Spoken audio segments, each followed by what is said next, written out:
Hari ni geng, hari paling best untuk korang geng. Sebab aku ada 2 setup jackpot nak tunjuk dekat korang. Kita ada mesin Daiwa Saltiga tahun 2023 dan juga Daiwa Celtic tahun 2021. Mesin dua-dua ni kalau korang nak buat main bottom, slow jig boleh, fast jigging pun boleh. Dalam set ni, setup spinning lah. Dalam set combo ni dapat mesin, dapat sekali dengan rod Yamato Dark Poison. Dan harga dia aku boleh cakap korang akan puas hati guys. Dan kita boleh post satu Malaysia. Kalau korang nak datang kedai, tu alamat dekat atas tu, Orchid Tackle Kelang.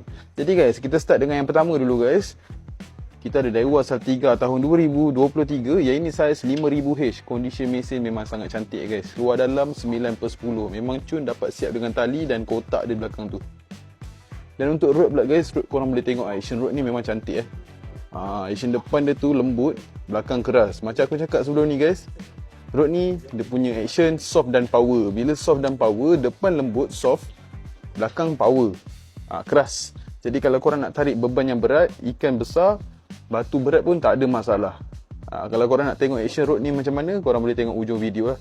Jadi untuk rod ni, spek ringkas dia, panjang dia 6 kaki 3, PE 13, jig weight dia ataupun berat umpan yang sesuai untuk rod ni guys, 80 gram hingga 300 gram, section one piece, cincin dia semua Fuji guys. Reel seat dia pun Fuji juga. Kalau korang nak buat main bottom, maksimum batu lebih kurang dalam saiz 10, 11, 12 macam tu lah. So ini setup Daiwa Saltiga. Kejap lagi aku tunjuk harga dia. Kita tunjuk condition dulu guys.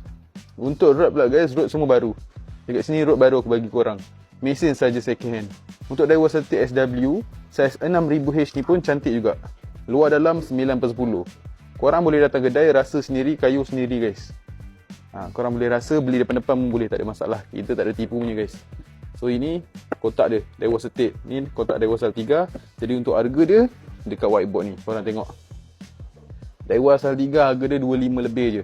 Boleh nego lagi. Untuk Daiwa Celtic harga dia 14 lebih.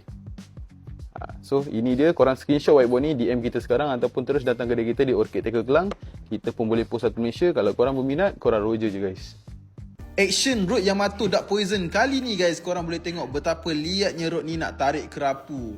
Korang tengoklah kejap lagi berapa besar kerapu ni yang dia tarik menggunakan rod Yamato Dark Poison.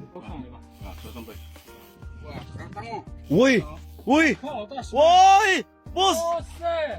Angkat video.